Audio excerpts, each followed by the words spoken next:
The first time a bird warned me of death, I thought it was a malfunction in my device. The second time, when the storm struck exactly where the sparrow had said, I realized something far worse. This wasn't translation. It was prophecy. If you're ready to step into a world where nature doesn't just sing, but foretells, where each wingbeat carries a secret, and each flock shadows a future, then settle in. Like, subscribe, and prepare to hear the story of the last translator of birds. Dr. Elara Vey was brilliant but solitary. Neurolinguistics had been her obsession, a device planted in the temporal cortex, bridging brain patterns with non-human signals. She had no family, no partner, only the lab and the wild pigeons that roost on its roof. The implant was meant to be ecological salvation, understand animals, prevent extinction, heal the fractured bond between species and humans. When she first switched it on, the world filled with voices. Not words, but threads of sensation braided into thought, hunger, distance, kinship. A sparrow said, "Seed place empty, sky safe." A gull shrieked about fish shimmering below. It was beautiful. It was ordinary. Until the first crow. Tomorrow, broken sky.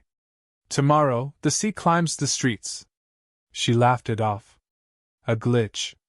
Until the next day when the tide surged inland, flooding the promenade, drowning cars, lifting children's toys into the surf. Soon, the birds stopped speaking only of food and safety. They sang futures. Iron falls.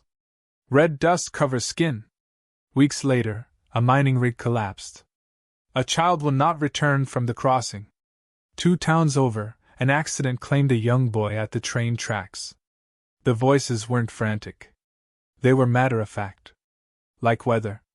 Like migration. Elara began walking the city streets at dawn, pigeons wheeling overhead, translating their chatter. People stared at her as she scribbled notes, muttering warnings. She couldn't tell them. Who would believe? And if they did, wouldn't it break them? The loneliness grew heavier. It wasn't just knowledge, it was burden. Every flock became an oracle, every chirp a crack in her sanity. One night she awoke to a sound, a rhythmic thrum against her window. Starlings, hundreds, forming a living black tapestry. Through the implant came not voices but chorus. Not future. Not future. Warning is call. You are last.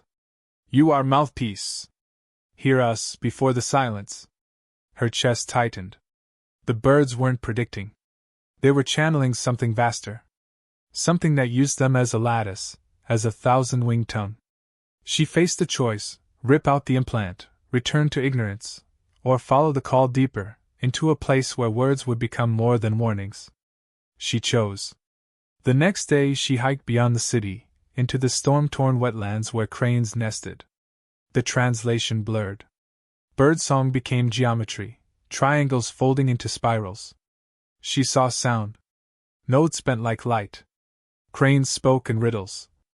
The world cracks not forward but beneath. Storm is only the breath of what waits. At dusk, the sky fractured with migrating geese, each wing beat a drum of impossible knowledge.